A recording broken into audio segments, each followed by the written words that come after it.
Hey, what's up, guys? I hope you enjoyed Pieces. Yes. There was no dicks in Pieces. There was a ripped-off dick at the end, which is very odd. Which was pretty cool. I was not expecting that. We put fucking silly putty in his pants. Yeah, and then like red corn syrup and... Yeah, so anyways, I did hope you guys enjoyed Pieces. We've been wanting to show that movie for a while on here.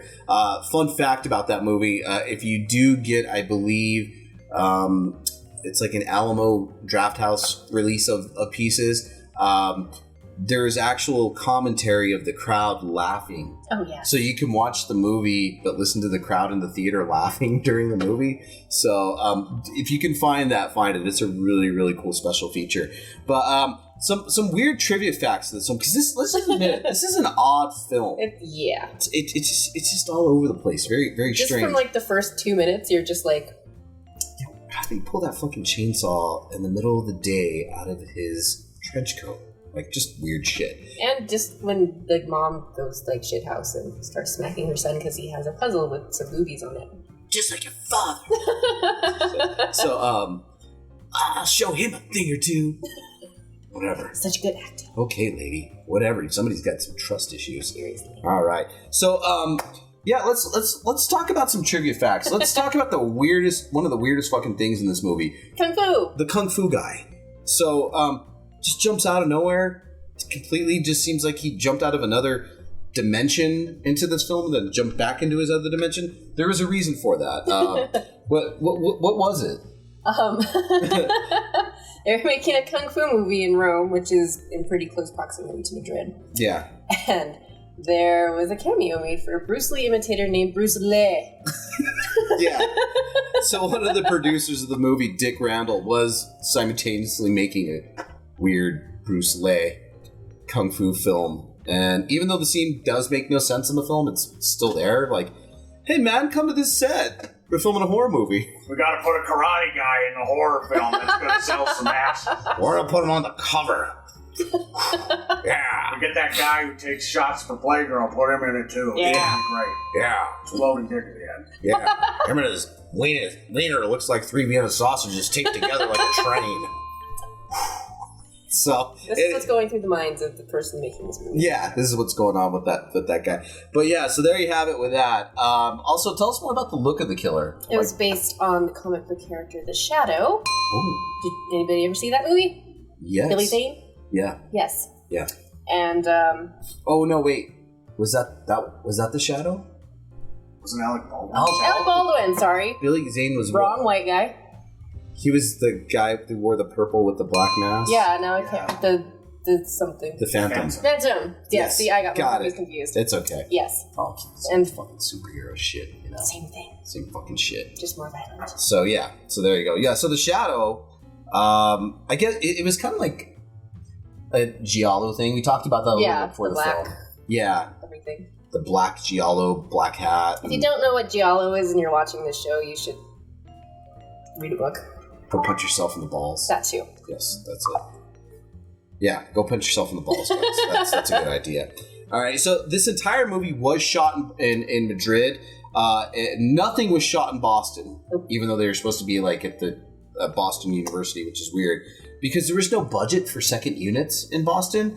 It's a super low budget movie, but some USA locations were recycled footage from Supersonic Man, which took it was stock footage from another movie that Juan had directed. The director of this film was pretty funny. Juan had some limitations happening.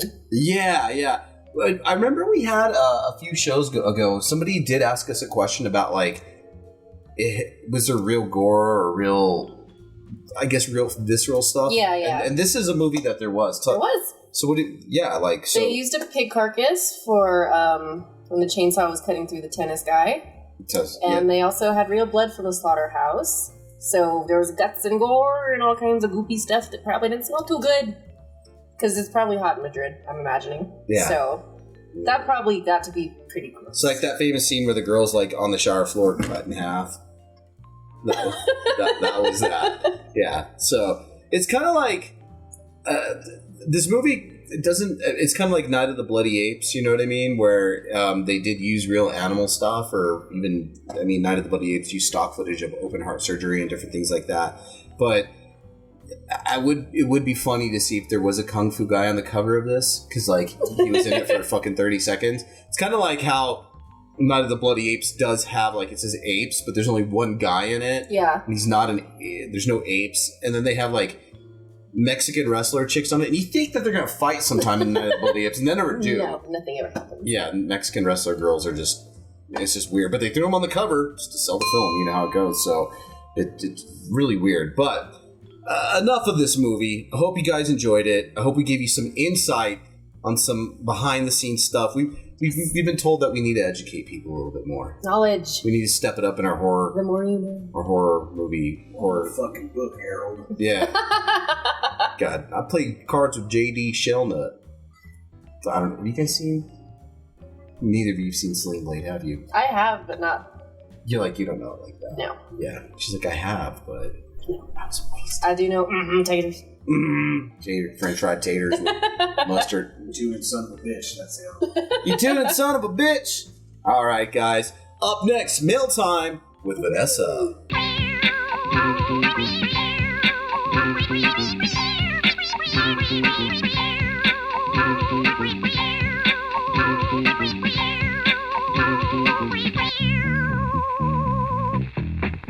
All right, guys. Mail Time with your sexiest, favoriteest, the only reason why you watch this fucking show, co-host Vanessa. Hi. Just kidding.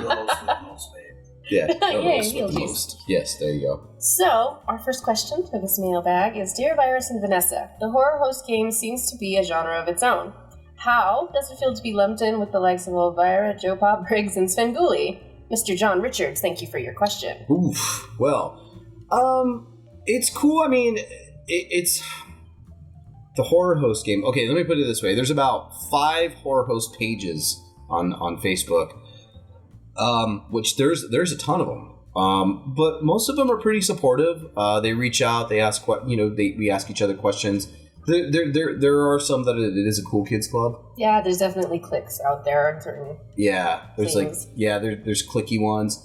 But there's just some really, really cool horror hosts out there, and it is a genre unto its own, and I'm more than happy to be a part of it and contribute to it, what little it may be or what great it may be. I'm sure you are as well. Yeah, same, because I used to watch Elvira when I was little in the 80s, and I'd be like, I want to do that, and now I kind of am, and then I met her last year, and it was amazing, and I want to meet Sven Gulli too. I wish he would be at one of the conventions that I get to go to, so I'm very happy to be involved in all this. I think one of the fun part about it is, even though if it's on Twitter like every Friday, and I mentioned in the show before, we always get mentioned with like every horror host, and then there's always retweets, and I'm always retweeting like, hey, hashtag New Mexico, hashtag Androidvision, hashtag, and then and it's just us, picture of us. So so there you have it, man. It's pretty cool. It's humbling, but it's fun, and I'm glad to contribute, and I'm sure you are as well. I have like an